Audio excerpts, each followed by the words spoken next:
Anonymous unknown killer still at large. After weeks of unexplained murders, the anonymous unknown killer is still on the rise. After little evidence has been found, a young boy states that he has survived one of the killer's attacks and bravely tells his story. "I had a bad dream and I woke up in the middle of the night," says the boy. "I saw for some reason that the window was open, even though I remember closing it before I went to bed. I got up and shut it once more. Afterwards, I simply crawled under my covers and tried to go back to sleep. That's when I started to get a strange feeling, like someone was watching me. I looked up and nearly jumped out of my bed. There, in a little ray of light, illuminating from between my curtains, were two pairs of eyes. These weren't regular eyes. They were dark, ominous eyes, and they bordered in black, just plain out terrified me. And that's when I saw his mouth, a long, horrendous smile that made every hair on my body stand up. The figure stood there, watching me. Finally, after what seemed like forever, he had said it. A simple phrase, but said in a way that only a man could speak. He said, 'Go to sleep.' I let out a scream. That's what sent him at me. He picked up a knife, aiming it at my heart. He jumped on top of my bed. I fought back. I kicked, I punched, I rolled around, trying to knock him off of me. That's when my dad busted in. The man threw the knife and went right into my dad's shoulder. The man probably would have finished him off if the police hadn't came. They drove into the parking lot and ran towards the door. The man turned and ran down the hallway. I heard a smash, like glass breaking. As I came out of my room, I saw the window that was pointing towards the back of my house was broken. I looked out to see him vanish into the distance. I can tell you one thing, I will never forget that face. Those cold, evil eyes and that psychotic smile. They will never leave my head. Police are still on the look for this man. If you see anyone that fits the description in this story, please contact your local police department." Jeff and his family had just moved into a new neighborhood. His dad had gotten a promotion at work, and they thought it would be best if they lived in one of those fancy neighborhoods. Jeff and his brother Lou couldn't complain, though. A new, better house, what's not to love? As they were unpacking, one of their neighbors came by. "Hello," she said. "I'm Barbara. I live across the street from you. Well, I just wanted to introduce myself and introduce my son." She turns around and calls her son over. "Billy, these are our new neighbors." Billy says hi and runs back to play in his yard. "Well," said Jeff's mom, "I'm Margaret. And this is my husband Peter and my two sons, Jeff and Lou." They each introduced themselves, and then Barbara invited them over to her son's birthday party. Jeff and his brother were about to object, when their mother said that they would love to.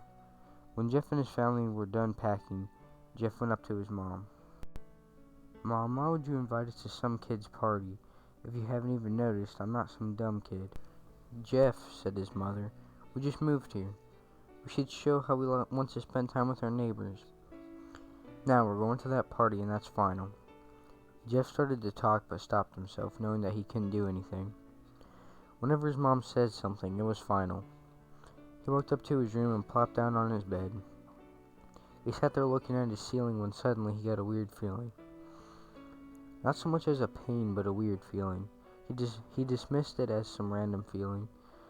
He heard his mother call him down to get his stuff, and he walked down to get it. The next day, Jeff walked down the stairs to get breakfast and to get ready for school. As he sat there eating his breakfast, he once again got that feeling. This time it was stronger. It gave him a slight tugging pain, but once again he dismissed it. He and Lou finished breakfast, and they walked down to the bus stop. They sat there waiting for the bus, and then all of a sudden, some kid on a skateboard jumped over them only inches above their laps. They both jumped back in surprise. "Hey, what the hell?" The kid landed and turned back to him. He kicked his skateboard up and caught it with his hands. The kid seems to be about 12, 1 year younger than Jeff. He wears a Aeropostale shirt and ripped blue jeans. Well, looks like we got some new meat." Suddenly 2 other kids appeared. One was super skinny and one was huge. "Well, since you're new here, I'd like to introduce ourselves. That over there is Keith." Jeff and Lou looked over toward the skinny kid. He had a dopey face that you would expect a sidekick to have. "And he's Troy." They looked over at the fat kid. Talk about a tub of lard. This kid looked like he hadn't exercised since he was crawling. "And I," said the first kid, "am Randy. Now for all the kids in this neighborhood, there's a small price for bus fare. If you catch my drift, Lou stood up about ready to punch the lights out of the kid's eyes when one of his friends pulled up a knife on him. Tisk, tisk, tisk. I hoped that you would be more cooperative, but it seems we must do this the hard way. The kid walked up to him and pulled his wallet out of his pocket. Jeff got that feeling again. Now it was truly strong, a burning sensation. He stood up, but Lou gestured him to sit down. Jeff ignored him and walked up to the kid. Listen here, you little punk. Give back my brother's wallet or else. Randy put the wallet in his pocket and pulled out his own knife. Oh, and what will you do? Just as he finished his sentence, Jeff popped the kid in the nose. As Randy reached for his face, Jeff grabbed the kid's wrist and broke it. Randy screamed and Jeff grabbed the knife from his hand. Troy and Keith rushed Jeff, but Jeff was too quick. He threw Randy to the ground. Keith lashed out at him, but Jeff ducked and stabbed him in the arm. Keith dropped his knife and fell to the ground screaming. Troy rushed him too, but Jeff didn't even need the knife. He just punched Troy straight in the stomach and Troy went down.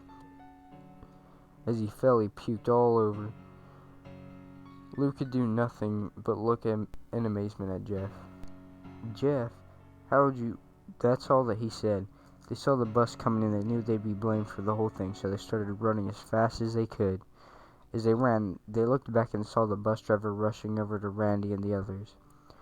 As Jeff and Lou made it to school, they didn't dare tell what happened. All they did was sit and listen. Lou just thought of it as his brother beating up a few kids, but Jeff knew it was more. It was something scary. As he got that feeling, he felt how powerful it is. The urge just to hurt someone. He didn't like how it sounded, but he couldn't help feeling happy. He felt that strange feeling go away and stay away for the entire day of school, even as he walked home due to the whole thing near the bus stop, and how now he probably wouldn't be taking the bus anymore. He felt happy.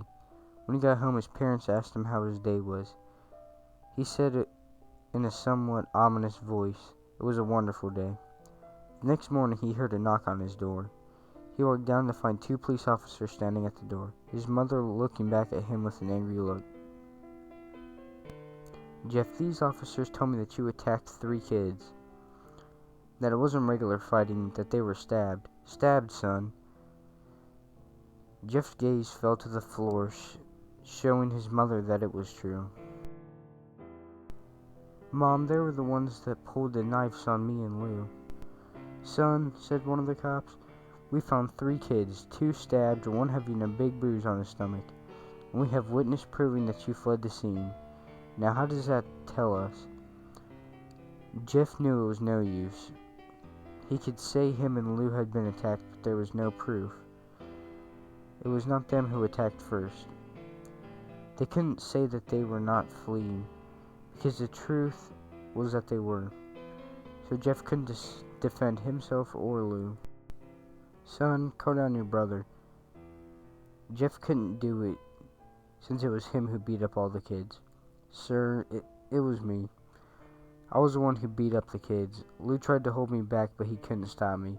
The cop looked at his partner, and they both nodded. Well, kid, looks like a year in juvie. Wait, says Lou. They all looked up to see him holding a knife. The others pulled their guns and locked him on Lou. It was me. I beat up those little punks. I have the marks to prove it. He lifted up his sleeves to reveal real cuts and bruises, as if he was in a real struggle. Son, just put the knife down, said the officer. Lou held up the knife and dropped it to the ground. He put his hands up and walked over to the cops. No, Lou, it was me. I did it. Jeff had tears running down his face. Huh, poor bro, trying to take the blame for what I did? Well, take me away. The police led Lou out to the patrol car. Lou, tell him it was me. Tell him I was the one who beat up those kids. Jeff's mother put her hands on his shoulders. Jeff, please, you don't have to lie. We know it was Lou. You can't stop. Jeff watched helplessly as the cops sped off with Lou inside. A few minutes later, Jeff's dad pulled into the driveway, seeing Jeff's face and knowing something that was wrong. Son, what is that? Jeff couldn't answer. His vocal cords were strained from crying. Instead, Jeff's mother walked over to his father inside to break the bad news to him. as Jeff wept in the driveway. After another hour or so, Jeff walked back into the house, seeing that his parents were both shocked, sad, and disappointed. He couldn't look at him. He couldn't see how the thought of Lou when it was his fault. He just went to sleep, trying to get the whole thing off his mind. 2 days went by with no word from Lou. No friends to hang out with, nothing but sadness and guilt. That is until Saturday, when Jeff was woken up by his mother with a happy, sunshiny smile. Jeff, it was the day, she said as she opened the curtains and let light flood into his room. What's today? Asked Jeff as he stirs awake. Why, it's Billy's party. He was now fully awake. Mom, you're joking, right? You don't expect me to go to some kid's party? There was a long pause. Jeff, we both know what happened. I think that this party could be the thing that brightens up these past days. Now get dressed. Jeff's mother walked out of the room and went downstairs to get herself ready. He taught himself to get up. He picked a random shirt and a pair of jeans and walked down the stairs. He saw his mother and father were all dressed up. His mother was in a dress and his father was in a suit. He thought, why would they even wear a fancy suit to a kid's party? Son, is that all you're going to wear? Said Jeff's mom. Better than wearing too much, he said. His mother pushed down the feeling to yell at him and hid it with a smile. Now, Jeff, we may be overdressed, but this is how you go, if you want to make an impression, said his father. Jeff grunted and went back up to his room. I don't have any fancy clothes, he yelled down the stairs. Just pick out something, called his mother. He looked around in his closet for what he could call fancy. He found a pair of black dress pants he had for special occasions and an undershirt. He couldn't find a shirt to go with it, though. He looked around and only found striped and patterned shirts, none of which could go with dress pants. Finally, he found a white hoodie and put it on. You're wearing that, they both said. His mother looked down at his watch. Oh no, time to change. Let's just go, she said as she herded Jeff and his father out the door. They crossed the street over to Barbara and Billy's house. They knocked on the door, and it had appeared that Barbara, just like his parents, all the way overdressed. They walked inside. All Jeff could see were adults, no kids. The kids are out in the yard, Jeff. How about you go meet some of them, said Barbara. Jeff went outside to a full yard of kids. They were running around in weird cowboy costumes and shooting each other with plastic guns. He might as well be standing in a Toys R Us. Suddenly a kid came up to him and handed him a toy gun and a hat. Hey, wanna play? He said. No kid, I'm way too old for this stuff. The kid looked at him with that weird puppy dog face. Please, said the kid. Fine, said Jeff. He put on the hat and started to pretend to shoot at the kids. At first he thought it was totally ridiculous, but then he started to actually have fun. It might not have been super cool, but for the first time it was doing something that took his mind off of Lou. So he played with the kids for a while until he heard a noise, a weird rolling noise, and then it hit him.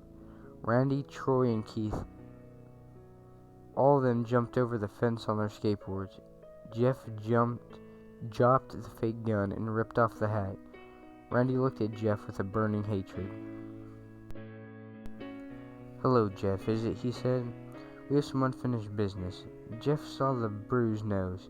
I think we're even. I beat the crap out of you, and you got my brother sent to juvie. Randy got an angry look in his eyes. Oh no, I didn't want to go for even. I go for winning. You may have kicked our asses that one day, but you're not today. He said that Randy rushed at Jeff.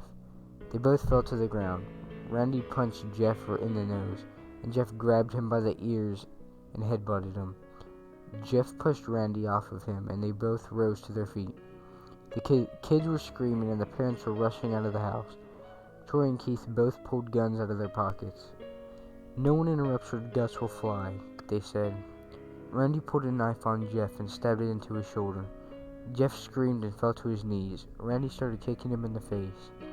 After 3 kicks, Jeff grabbed his foot and twisted it, causing Randy to fall to the ground. Jeff stood up and walked towards the back door. Troy grabbed him. Need some help? He picks up Jeff by the back of the collar and throws him into the patio door. As Jeff tries to stand, he is kicked down to the ground. Randy repeatedly starts kicking Jeff until he has to cough up blood. "Come on, Jeff, fight me." He picks up Jeff and throws him into the kitchen. Randy sees a bottle of vodka on the counter and smashes the glass over Jeff's head. "Fight!" He throws Jeff back into the living room. "Come on, Jeff, look at me." Jeff glances up. His face is riddled with blood. "I was the one who got your brother sent to juvie. Now you're just gonna sit here and let him rot for a whole year? You should be ashamed of yourself." Jeff starts to get up. "Oh, finally, stand up and fight." Jeff is now to his feet, blood and vodka on his face. Once again, he gets that strange feeling, the only one in which he hasn't felt in a while. "Finally he's up," says Randy, and he runs at Jeff. That's when it happens. Something inside Jeff makes him snap. His psyche is destroyed. All rational thinking is gone, and all he can do is kill. He grabs Randy and pile drives him into the ground. He gets on top of him and punches him straight in the heart. The punch causes Randy's heart to stop. As Randy gasps for breath, Jeff hammers down on him. Punch after punch, blood gushes from Randy's body until he takes one more final breath and dies. Everyone is looking at Jeff now. The parents, the crying kids, even Troy and Keith, although they easily break from their glance point their guns at Jeff. Jeff sees the guns trained on him and runs for the stairs. As he runs, Troy and Keith let out fire on him, each shot missing. Jeff runs upstairs and he hears Troy and Keith falling up behind. As they let out their final rounds of bullets, Jeff ducks into the bathroom and he grabs a towel rack and rips it off the wall. Troy and Keith race in, knives ready. Troy swings his knife at Jeff, who backs away and bangs the towel rack into Troy's face. Troy goes down hard, and now all that's left is Keith. He's more agile than Troy, though, and ducks when Jeff swings the towel rack. He dropped the knife and grabbed Jeff by the neck. He pushed him into the wall. A thing of bleach fell down on top of him from the top shelf. It burnt both of them, and both of them started to scream. Jeff wiped his eyes the best he could, and he pulled back the towel rack and swung it straight into Keith's head. He lay there, bleeding to death. He let out an anonymous smile. "What's so funny?" asked Jeff. Keith pulled out a lighter and switched it on. "That's funny," he said, "that you're covered in bleach and alcohol." Jeff's eyes widened as Keith threw the lighter at him. As soon as the flame made contact with him, the flames ignited the alcohol in the vodka. When the alcohol burned him, the bleach bleached his skin. Jeff let out a terrible screech as he caught on fire. He tried to roll out the fire, but it was no use. The alcohol had made him into a walking inferno. He ran down the hall and fell down the stairs. Everybody started screaming as they saw Jeff, now a man on fire, dropped to the ground, nearly dead. And the last thing Jeff saw was his mother and his other parents, trying to extinguish the flame. That's when he passed out. When Jeff woke, he had a cast wrapped around his face. He couldn't see anything, but he felt a cast on his shoulder and stitches all over his body. He tried to stand up, but he realized that there was some tube in his arm. When he tried to get up, it fell out. A nurse rushed in. "I don't think he can get out of bed just yet," she says. She put him into bed and reinserted the tube. Jeff sat there with no vision, no idea of what his surroundings were. Finally, after hours, he heard his mother. "Honey, are you okay?" she asked Jeff. Jeff couldn't answer, though his face was covered, and he was unable to speak. "Oh, honey, I have great news. All of the witnesses told the police that Randy confessed trying to attack you. They decided to let Lou go." This made Jeff almost bolt up, stopping halfway to remember that the tube was coming out of his arm. "He'll be out by tomorrow, and then you two will be able to be together again." Jeff's mother hugs Jeff and says her goodbyes. The next couple of weeks were those where Jeff was visited by family. Then came the day where his bandages were to be removed. His family were all there to see what he would look like, and the doctors unwrapped the bandages from Jeff's face. Everyone was on edge of their seats. They waited until the last bandage holding over the cover of his face was removed. "Let's hope for the best," said the doctor. He quickly pulls the cloth, letting the rest fall from his face. Jeff's mother screams at the sight of his face. Lou and Jeff's dad stare awestruck at his face. What happened to my face?" Jeff said. He rushed out of the bed and into the bathroom. He looked in a mirror and saw the cause of his distress. His face. It's horrible. His lips were burnt to a deep shade of red. His face was turned into a pure white color, and his hair stringed from brown to black. He slowly put his hand to his face, and a sort of leathery feel to it. He looked then back at his family and then back at the mirror. "Jeff," said Lou, "it's not that bad." "Not that bad," said Jeff, "it's perfect." His family were then equally surprised. Jeff started laughing uncontrollably. His parents noticed that his left eye was twitching. Jeff, you okay?" "Okay? I've never felt more happy. Look at me. This face goes perfectly with me." He couldn't stop laughing. He stroked his face and feeling it. Looking at the mirror. "What causes this?" "Well, you may recall when Jeff was fighting Randy, something in his mind, his sanity snapped. Now he was left as a crazy killing machine. That is, his parents didn't know." "Doctor," said Jeff's mom, "is my son alright, in the head?" "Oh yes, this behavior is typical for the patients that have taken large amount of painkillers. If this behavior doesn't change in a few weeks, bring him back here and we will give him a psychological test." "Oh, thank you, doctor." Jeff's mother went over to Jeff. "Jeff, sweetie, it's time to go." Jeff looks away from the mirror, his face still formed into a crazy smile. "'Kay, Mommy." His mother took him by the shoulder and took him to get his clothes. "This is what he came in," said the lady at the desk. Jeff's mom looked down to see the black dress pants, the white hoodie that her son wore. Now they were clean of blood and stitched together. Jeff's mother led him into a room and made him put his clothes on. Then they left, not knowing that this was the final day of their life. Later that night, Jeff's mother woke to a sound coming from the bathroom. It sounded as if someone was crying. She slowly walked over and see what it was. She then looked into the bathroom and saw a horrendous sight. Jeff had taken a knife and carved a smile into his cheeks. "Jeff, what are you doing?" asked his mother. Jeff looked over to his mother. "I couldn't stop smiling, Mommy. It hurt after a while. Now I can smile forever." Jeff's mother noticed his eyes had been ringed black. "Jeff, your eyes." His eyes were seemingly never closing. "I couldn't see my face. I got tired of my eyes started to close. I burned out the eyelids so I could forever see myself, my new face." Jeff's mother slowly stared back and started to back away, seeing that his son had gone insane. "What's wrong, Mommy? Aren't I beautiful?" "Yes, son," she said. "Yes, you are. Let me go get your daddy so we can take a look at your face." She ran into the room and shook Jeff's dad from his sleep. "Honey, get the gun." She stopped as she saw Jeff in the doorway holding a knife. "Mommy, you lied."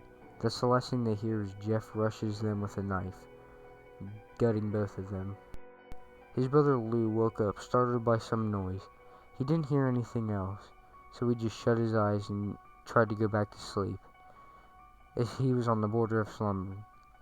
He got the strange feeling that someone was watching him.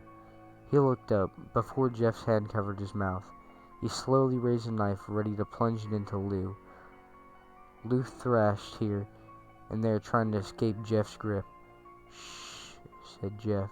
"Just go to sleep."